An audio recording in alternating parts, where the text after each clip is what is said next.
Hi and welcome. Welcome back if you've been here before. This is going to be a reading for Virgo for Capricorn season, Sagittarius season leading up to Capricorn season.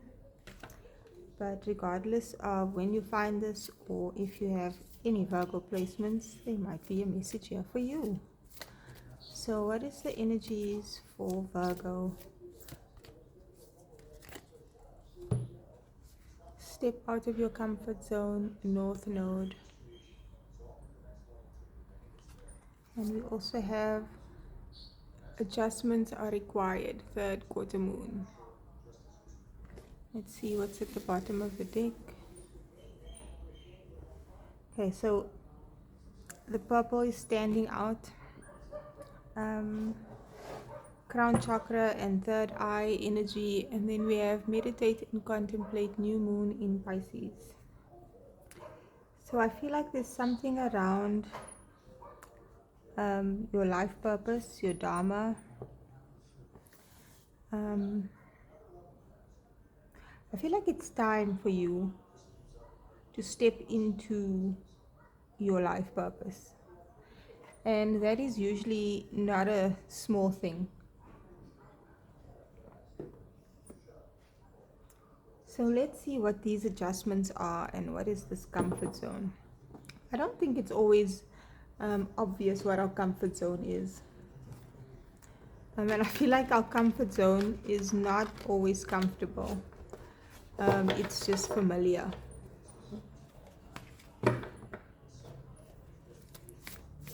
What is step out of your comfort zone? Please clarify what is step out of your comfort zone. Let's make the messages clear and specific, please.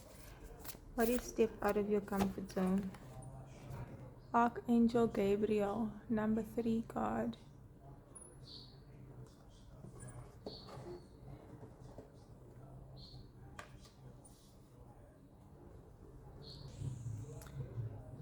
Interesting. So Archangel Gabriel here has a trumpet. So there's something around communication. Again, we've just had a Gemini full moon, which was a lot about communication, and the energies are still applicable for a little while after the day of the actual full moon. So Archangel Gabriel helps with peaceful expression. On the chest here is the crest of Mercury.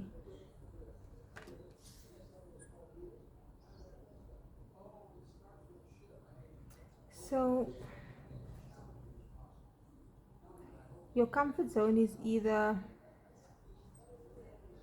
communicating in a certain way or not communicating, and you are most likely meant to communicate in a different way.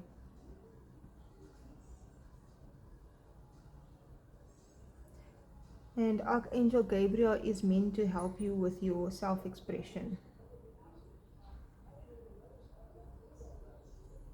The message in the book,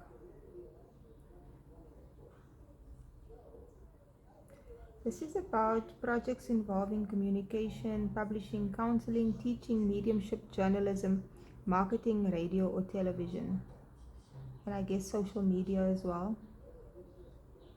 Now is the time for any of these endeavors, but no matter what you do, remember the power of words. Call on Gabriel to inspire you and let yourself sing out. So this seems very much like it's career orientated, this reading, but not just a job. We all have specific skill sets that we've acquired through the experiences in our lives, and very innate gifts that we are born with from previous lives. That one wants to come out. Adjustments are required. And then we have 3 of Scrolls in reverse, setting your course. So it seems as if the direction that you are meant to go yet is not set in stone. It's not quite confirmed yet. It's not quite direct yet.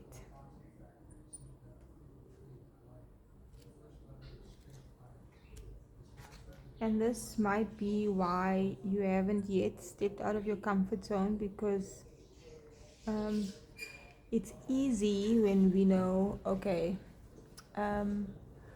I want to be a lawyer, and I have studied the exact subjects at school that would help me to get university entry, and I have applied to these universities, and this is where I'm going to go, and this is how I'm going to pay for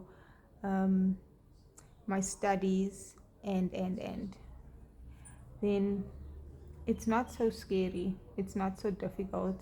You just, you need to fill out those forms, you need to do XYZ. But when the path is not yet set, and possibly sometimes there are things, sometimes your purpose is something that no one else has done, or no one else that you know has done it. So the steps in the process is unclear because no one else has done it, or you haven't yet found the right people, the information that will show you how to get to the place where you are doing what your North Node is indicating, what you are here to do. But it is something around communication. This is a general reading, so it will be different for everyone. But let's see, the Three of Scrolls. You may not be looking as far ahead as you can go, or perhaps you aren't giving yourself the freedom to move forward. Try to break the habit of holding yourself back. There may be a miscommunication in some project or friendship, or a person may be misleading you or not pulling their weight. A small partnership or affiliation could be breaking up entirely. Plans for a trip or a move may also be changed or cancelled. I feel like with what I had just said about sometimes your path is very different to everyone else that is around you. And so it is hard for others to encourage you, support you, and help you to get to where you need to go when you yourself are unclear. And sometimes you just know. You just know what your path is, and you just know what you need to be doing in the moment, and you are taking steps, and you are making progress. But oftentimes we ourselves want to see evidence, physical evidence, and the people around us want to see physical evidence, and that isn't always available, and for good reason.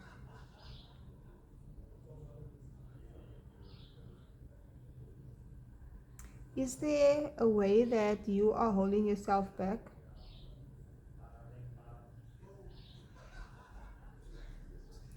Or are you trying to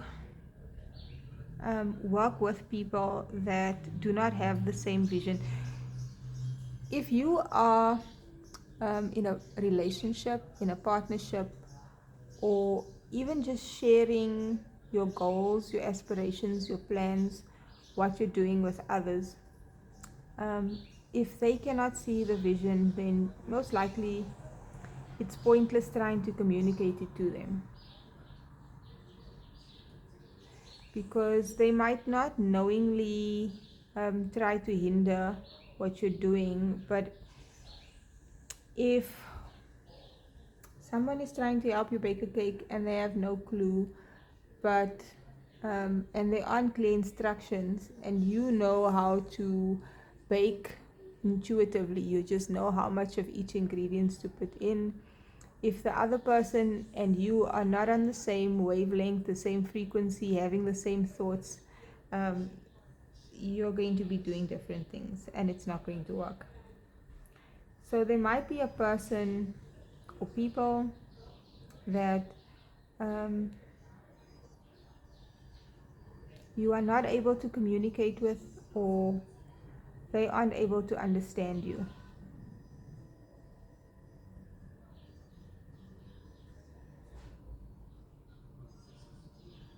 But if your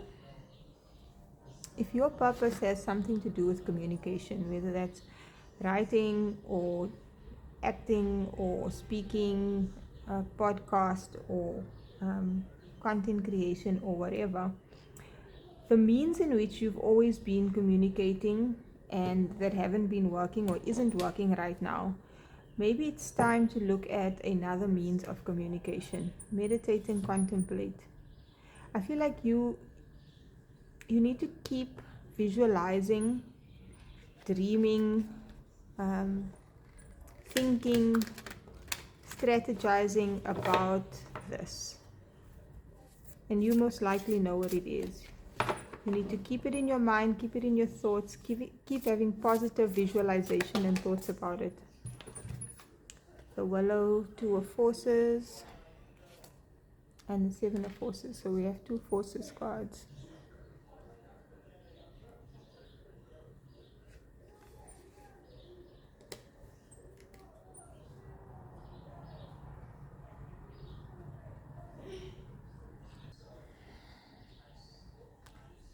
Let's see. What is it about the Willow that we need to know? Besides that this tree has probably been here for a really long time. It's sturdy, it's not going anywhere, the roots are deep. It's almost like you are this willow tree, and everything that you've weathered up to this point has helped you grow, but has also challenged you and made you stronger. The easy things and the difficult things.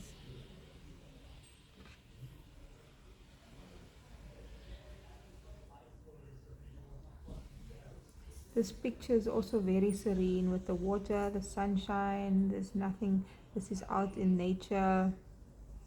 There's something very serene and quiet and peaceful.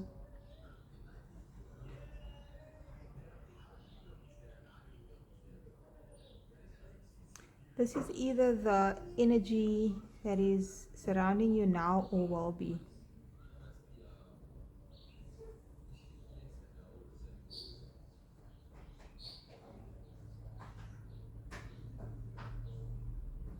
And that can be what you've created in your life, this peacefulness, this quietness. But usually it's as within, so without. So if that's what your life is looking like, or if that's what's unfolding for you, that's because you have developed this in your character. Peacefulness, serenity, but strength. This tree stands tall, is unwavering. It adds to its environment. Synchronistically is a part of it. And that is probably you. And whether you have that physically happening in your reality now, if you know that that's what you are like, and yes, we all have moments when we falter and moments when we're not ourselves and periods when things aren't stable. But if this is generally what you are like, then this is what your life will be like. You have found a balance in your spirit. The 7 is a spiritual number for me. This card is generally about balancing work and life, which I feel like you've done as well. But that only comes through inner strength. Having the strength to choose what you want in your life, what you participate in, what you won't tolerate, how you think, how you feel. And yes, that always fluctuates, but there's a vibration and a frequency.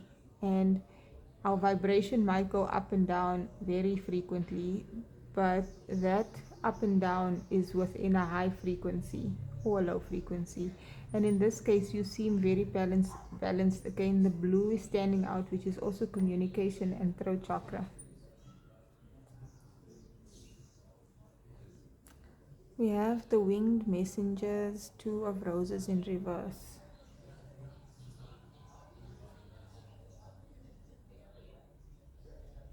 Some sort of meeting or gathering.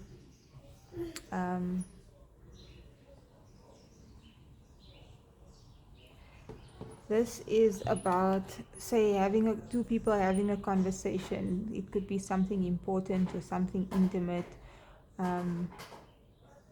Doesn't have to be intimate. It can just be something significant. And this is the higher self and the higher wisdom and knowledge and higher thoughts, higher knowing. And then this is all like naysayers or your own negative thoughts, your ego, worries and fears. But in reverse, it's like even if you have encounters, conversations, engagements with people, it's like even if it's the interaction is not deemed positive or successful, it's like your higher knowing is unwavering. You just know. You know what you know. You trust it. You believe it because it's not you. It comes from above. It comes from the divine. So you likely have a very strong connection to your higher self.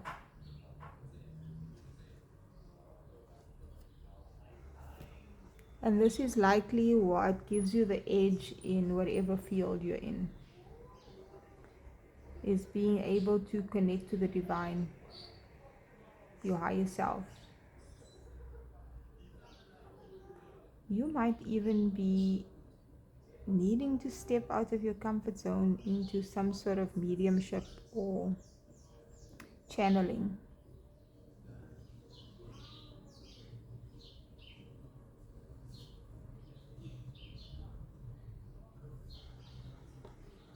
And I feel like you can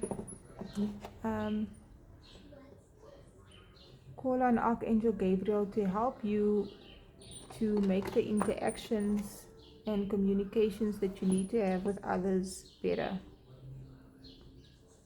And ask your higher self to bring you clarity as to the process and the steps that you need to take to where you're going.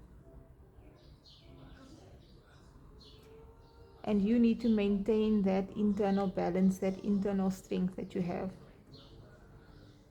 Like you have grown into this great being. Trees are beings.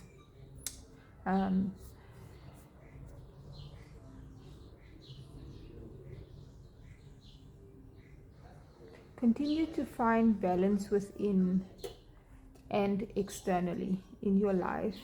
How much you do, how much you rest, how much you work, how much you play, how much you give, how much you take.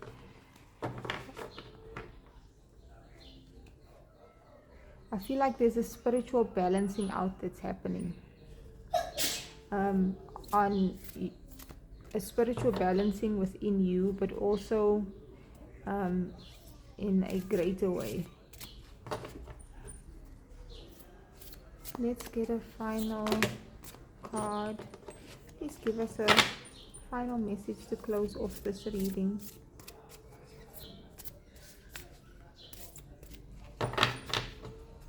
Give us a final message. Thank you. Star Mother, how can you mother yourself? Often, like, adjustments are required, or when there's, what is it that we are meant to do? The first thought is that it's something tangible, like a physical action that needs to be taken. But I'm realizing more and more often it's not. That the forces of the universe, nature, the spiritual realm will unfold unfold things the way they should be, and all we need to do is go in the direction that we are being shown and nudged and moved, and the doors and the gates that are opened, and allow the doors and the gates that close to close. And more of the work that we need to be doing is internal. How can you mother yourself?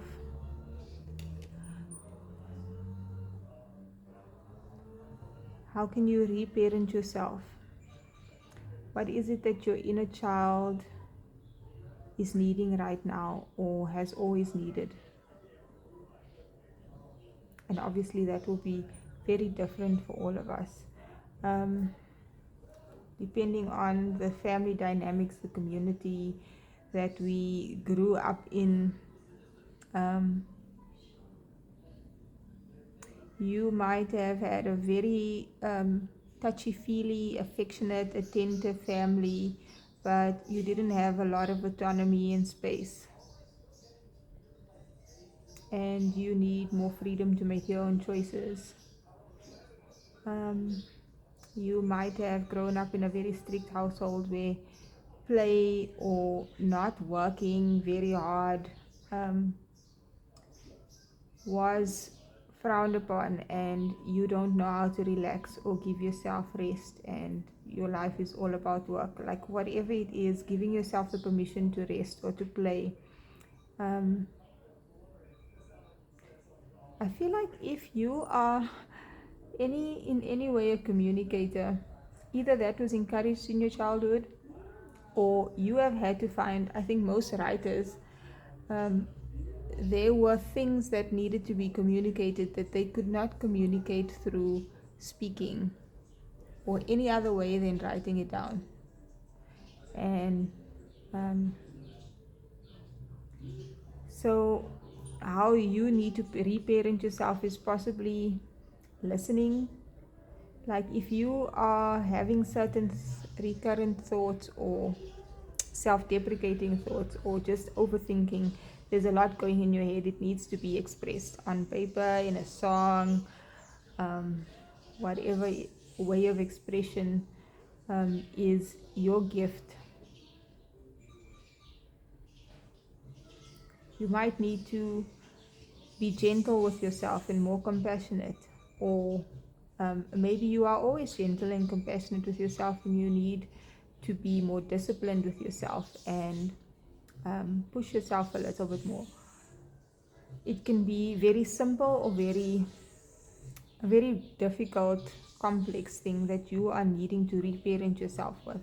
If you didn't hear words of praise growing up, you might need to repeat affirmations to yourself.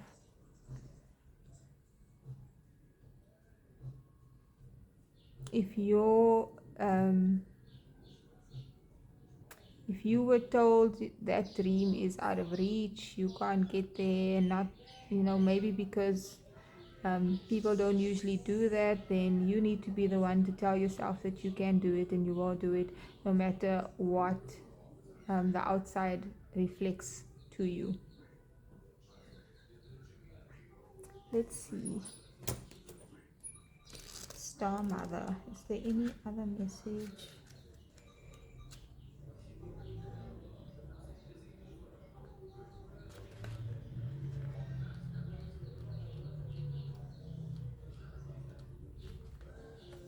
You are more held than you could possibly imagine, loved and cherished so dearly that if you knew, you would not spend 1 second of your life in separation, worry, or fear. Let the mother carry your burdens. Let her rock away your fears. Lay all of your worries, regrets, shame, and guilt on her altar. Please, please, sweet child, do not fear. You are love in motion. If you allow it, you are already healed. Let her remind you of your goodness. Let her love away your fears. Your capacity to love and hold others is limited to your capacity to love and hold yourself. Be compassionate with your sweet body, mind, and soul. Treat yourself like the beautiful spirit that you truly are. Remind yourself that you are doing your best and try not to carry it all on your own. You have got this and the mother has got you. Let her broad arms take away your burdens. Let her lift the weight of the world off your shoulders. Forgive yourself, my dear sweet child of the earth. it might be helpful to try a inner child meditation. Sometimes, you go to the gym, you feed yourself well, you pamper yourself and you dress well, and you know you generally take really good care of yourself, and you don't necessarily feel unloved. And there might just be some part of you that is just yearning for something, and it's not negative or bad, it's just something that is not recognized, and we don't necessarily know what it is. And inner child meditations can help, and sometimes just reflecting and journaling will help as well. But sometimes challenging situations will come up in our lives, interactions with people that will reflect back to us when we get triggered by something, um, where our inner child is yearning for something. Um, if you tend to yell when you get angry because you feel like you're not heard, or you go silent because getting angry wasn't allowed, um, there can be so many things. So you can notice when you are triggered. Do you feel like you need to eat sweet things because that makes you feel better? There's something there that is an indicator of what your inner child wants, or um, how you respond to stressful situations. Are you hyper independent or codependent? There's so many things that we can learn about our inner selves and our inner child from how we react in situations with people. If we just take the focus off what the other person is doing, um, or it takes two to tango. So sometimes we can only focus on what the other person is doing or saying or not doing and not saying, but reflecting on you in that situation will tell you everything you need to know about how you need to love yourself. And this is your reading, Virgo. I would love to hear if that resonates for you. And if you've made it this far, please like the video and subscribe if you would like to join me again in another one.